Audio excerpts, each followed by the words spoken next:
Well, good morning. It is an absolute pleasure to be here with you today because I get, for the next 45 minutes, to talk about something I am very, very passionate about, Scaled Agile Framework. My name is Heather Wilson, and I'm with Change Healthcare. My safe role is Portfolio Manager. My business card says Senior Director of Portfolio Management. Now, before I get into the meat of the story, I wanted to talk a little bit about why we're here. So, by show of hands, how many of you guys have heard of Scaled Agile Framework? Okay, wow, almost everybody. Of you, how many are in Scaled Agile Framework? Okay, good. Because how many of you talk about agility in your business? Agility, right, okay. So agility seems to be the big buzzword. As I go to conferences and I talk to clients, agility and security are the two big things that we talk about, right? But when I think about agility, it's not just enough to be agile anymore. We need to think about taking it at the enterprise-wide level, right? It's not about software developers anymore. It's not about testers. It's really system agnostic. And as I take a look around at what we've learned today, yesterday, I hear a lot of the things that I'm going to be talking about today used outside of software development. So I am very, very honored to be here and look forward to the discussion. One last question. How many of you guys have worked in emergency services? Anybody? Okay. Well, I'm gonna try to weave in emergency services with agility. So I'm with Change Healthcare, like I said, and in March, McKesson, who's a Fortune 5 company, took its technology arm and joined it with the legacy Change Healthcare, and we are now the largest independent healthcare technology company. And we serve healthcare payers, healthcare providers, and then of course consumers. And we're 15,000 employees strong. So it's a little bit about Change Healthcare. Now, inside of Change Healthcare, 90 weeks ago, 160 of us got together. And we came together to become one technology team that serves a business unit. And we're responsible for four things: business intelligence, the typical IT, so back office, application and web development, and then we also develop for supporting our revenue cycle management programs. So as the four teams, we support about $32 billion of transactions annually. And when we got together, our leader recognized we need to evolve the way we do things. He came from an agility shop. He was doing Kanban. And he recognized that if I'm going to serve 160 people, I need to give them a tool that'll help them work together better. So he did his homework. And he came up with Scaled Agile Framework. And he also looked at tools and how do we enable Scaled Agile Framework. And he looked at Agile Central, right? And so I wanted to share with you our journey today. Now, Woodrow Wilson said something very remarkable. He said, if you want to make enemies, try to change something, right? We know change is not easy. And what this change would require is 160 people to do their jobs fundamentally different. Their schedules would change, their objectives would change. Those that never traveled before would travel every 10 weeks to get together. So the amount of change was vast. And our tenure for our employees was north of 15 years, okay? So we've been doing things the same way for a pretty long time, okay? So we needed a seal-tight plan for change management. And here's how we got there. First of all, our leader came up with a great vision. He said, what would this look like? You know, I'm going to break the barriers of what's impossible and embrace the art of the possible and go create something great. And he started to communicate it. Then he got his directors together and he said, I'm going to equip you with the knowledge. So he picked a neutral city, Boulder, Colorado, close to my hometown.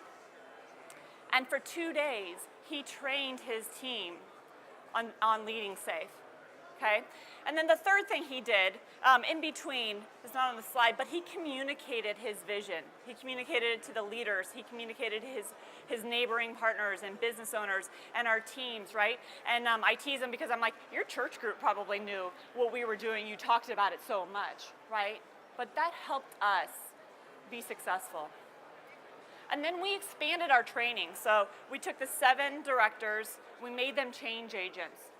Then we got our team in a room that we're going to serve as product owners, scrum masters, product development, right? And we got them in a room for 2 days, and we trained them on leading safer teams, okay? And CA Technologies did a lot of our training for us. Just a side note, I've been a proud user for 6 years on some of the tools, and CA has done a majority of my training. And so when I helped with the transformation, I said, we got to bring these guys in. So it's a great testament to the work that CA is doing. So we trained our product owners and product managers, and now we're starting to scale our evangelists, right? We got together as a leadership team and put together a plan and transformation plan. And it wasn't easy, right? We had a lot of discussion and collaboration and debate. But in that discussion with our team, we had an epiphany. We said, as a leadership team, if we're going to teach our teams Agile, we should become a Scrum team ourselves. So we actually use SAFe to help deploy SAFe.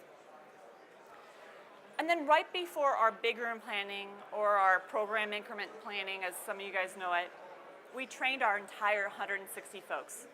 So we trained them on what is SAFe, what is the tool that we're going to be using, what are the metrics that we're going to be using. Hey, how do you plan for that unplanned work, right? Because we know we're not going to know everything up at the front.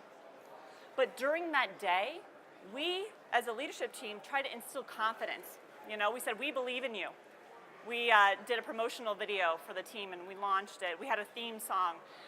We tried to create a lot of hype and excitement for that day. And then we got in the room the next day and started a plan. And I'll show you a picture of one of our big room plannings at the end. But during that first big room planning, it was phenomenal to see folks that had been working together for decades that had never met in person. And I'll be honest with you, there were gifts that were brought, no exaggeration. There were tears of joy, right? And people really appreciated being in the same room together for the first time. So that's how we got there. Now, I asked ourselves, how did we do? Well, not too bad. Here's some metrics. We improved our productivity by 24%. We improved our happiness for our employees by 44%. We reduced cycle time by 42%. We drove down cost. But one thing we didn't know we were going to do is we drove $6 million of unanticipated revenue. And as we built solution for our customers with that revenue, something interesting happened. We recognized that as we talked to potential clients and we said, hey, what do you need us to build? We spent a majority of our time talking about how we would deliver it to them. We said, we found this thing called SAFe, and we think it's going to matter to you, and here's why. Because every 10 weeks, we're going to be eyeball to eyeball, and you're going to help us plan the work we do. Every 2 weeks, you're going to see a demonstration of the progress we're making, and you get to tell us what to change. There's full transparency. In fact, we gave our client access to our instance in Agile Central so they can see how the team is doing. There's alignment with what you need, right? And of course, there's quality built in. So we're using SAFe as a differentiator to sell our solution set to our clients.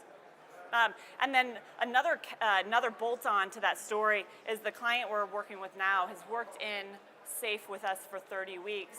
And they said, you know what? We talked to our board, and we want you to help transform our organization into SAFe. So it's been a radical transformation for our clients.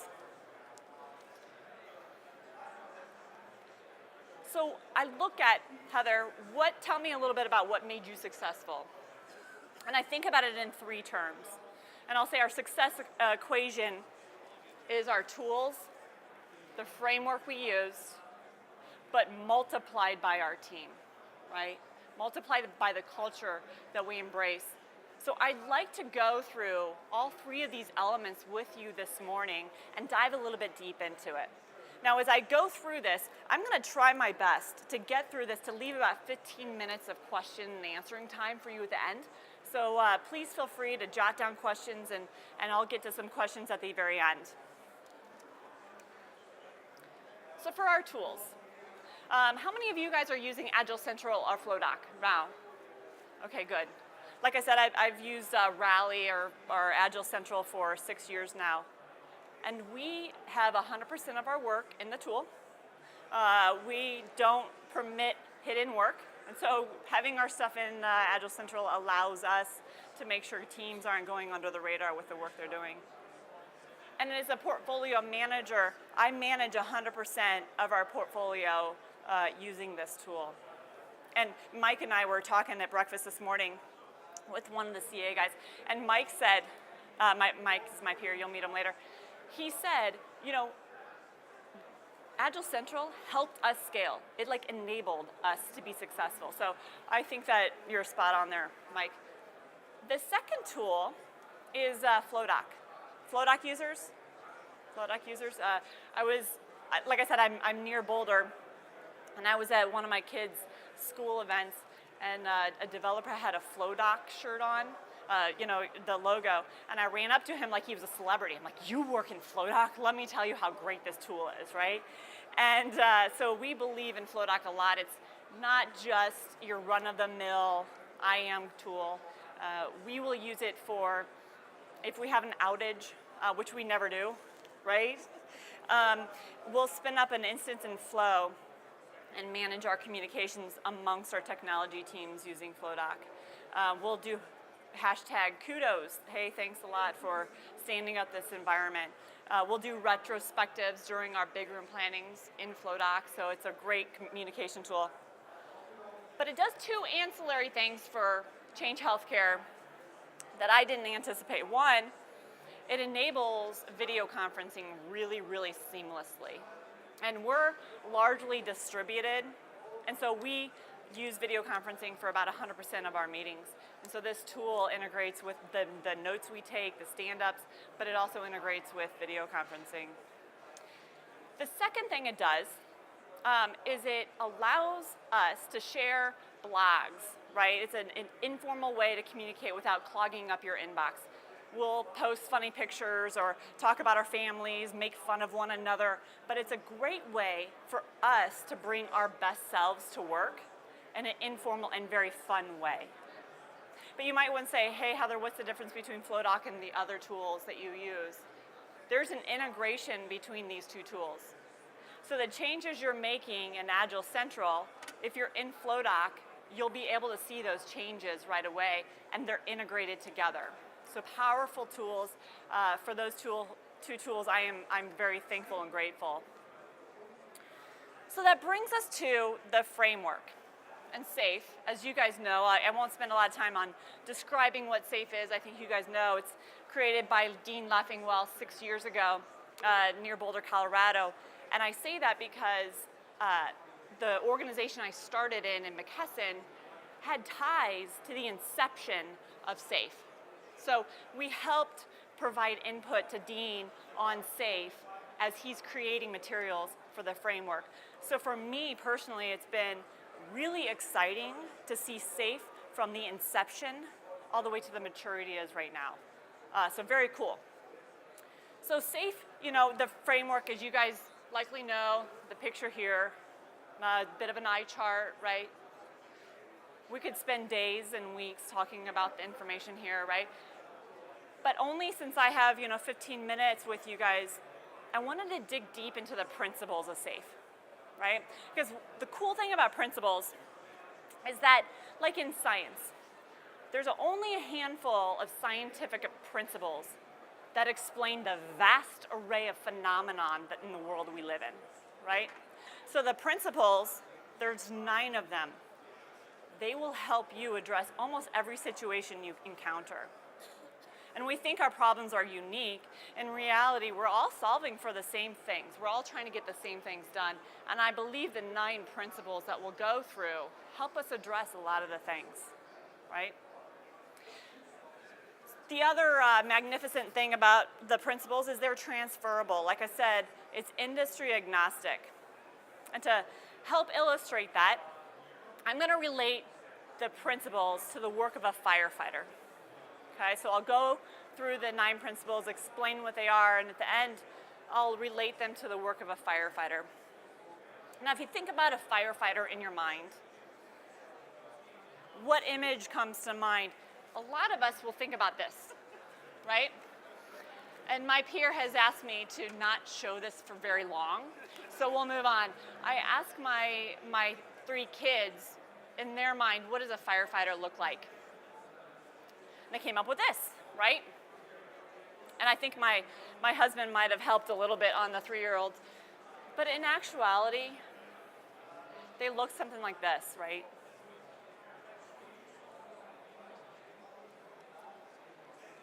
And in the middle, hopefully it's a recognizable face. That is me. 18 years ago, I was a firefighter, medic, worked in the emergency department and the hospital and on the ambulance in Boulder County.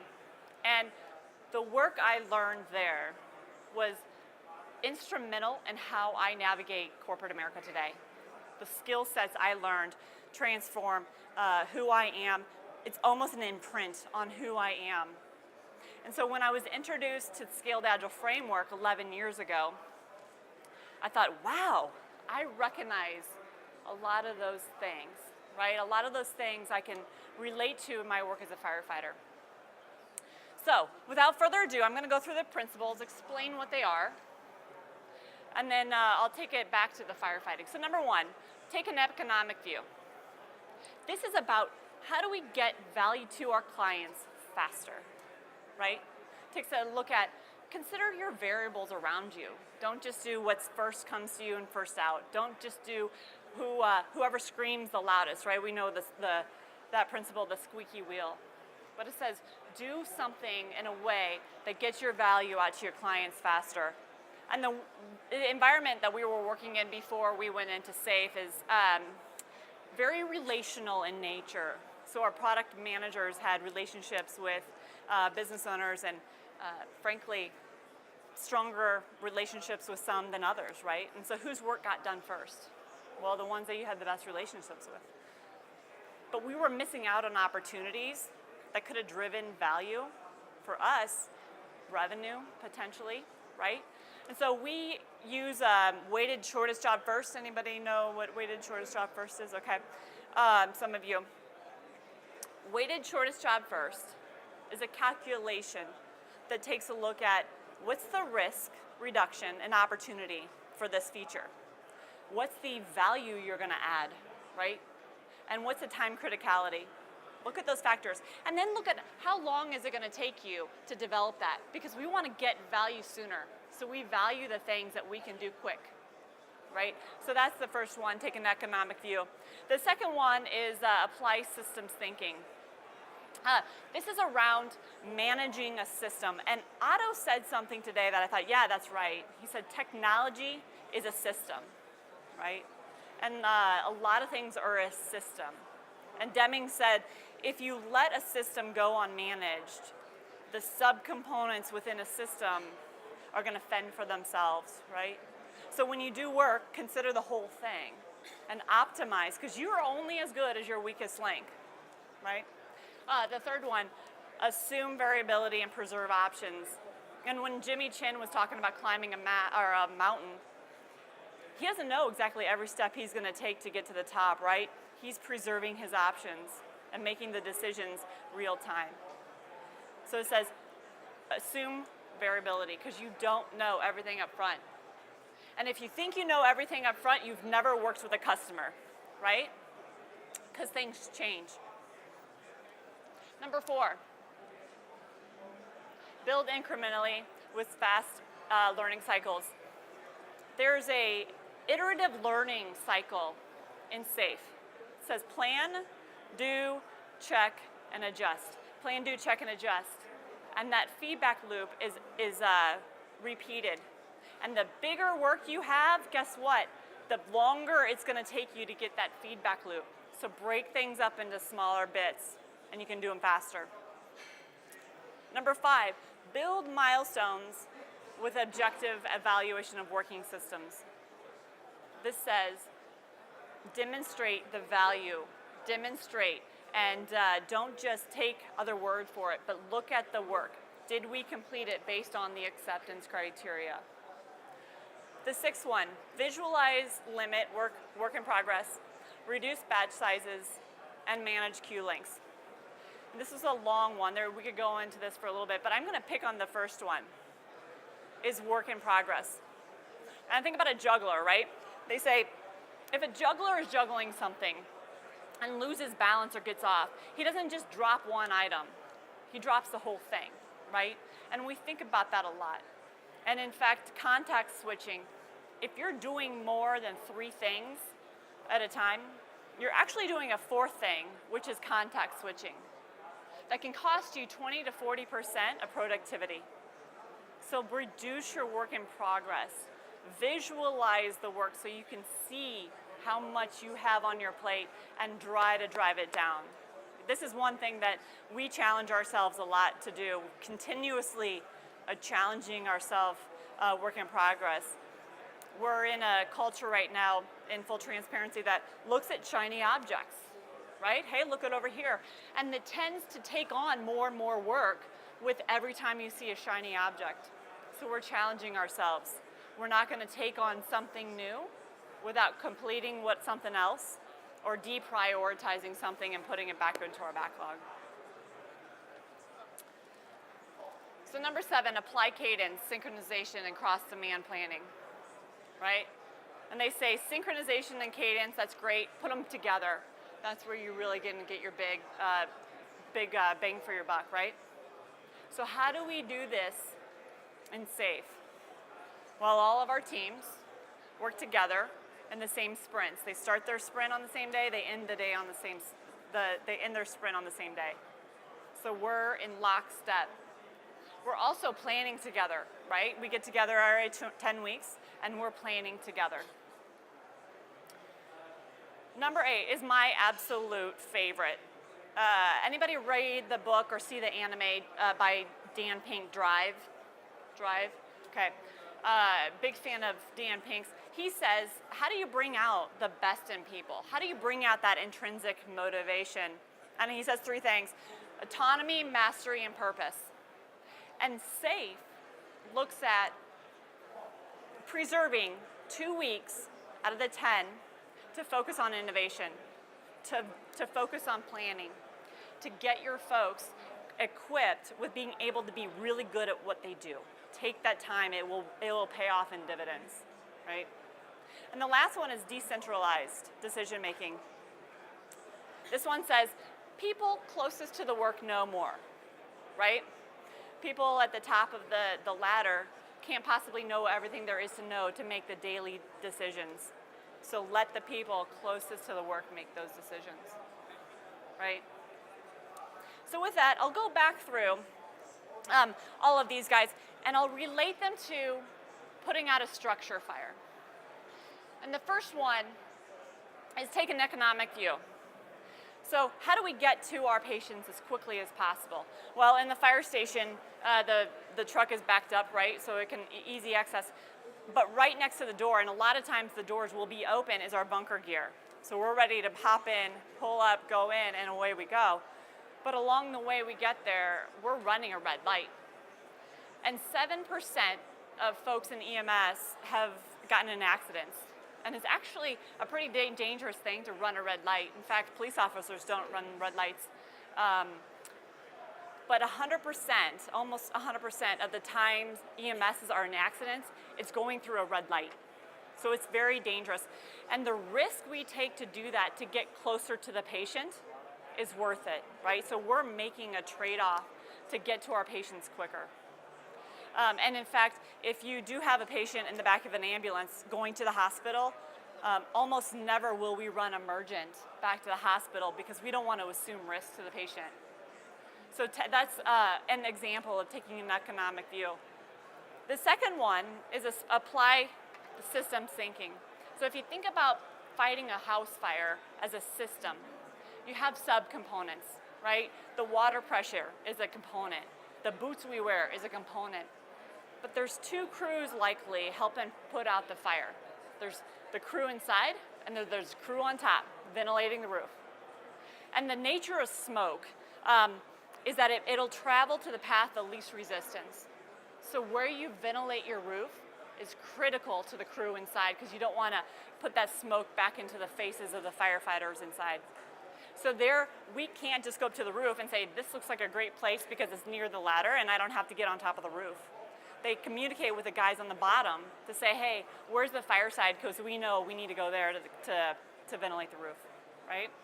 The third one, assume variability and preserve options. This one's probably pretty easy to relate to firefighting, is that you don't know what you're called to. So as we're approaching the scene, it's just, hey, there's a structure fire, one single dwelling, smoke visible. That's all you get. And when you get there, you have one person go around the entire structure and say, hey, here's what I can see, here's what I can't see. And then when you're approaching the building and going into the threshold of the house, you're constantly doing evaluation. You don't know what the behavior of the fire is until you face it, right? And there's a lot leading up to it. So how you attack that fire, you don't know until you're there. We're preserving as many options as we possibly can until we need to make that decision. The fourth one is easy.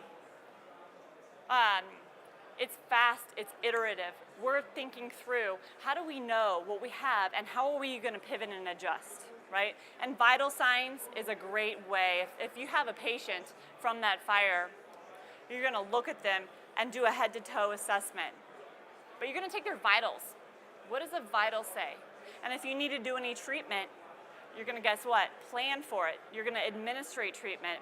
And then you're going to take the vitals again. And then you need to adjust. But your vitals is that fast feedback loop for us to do patient care.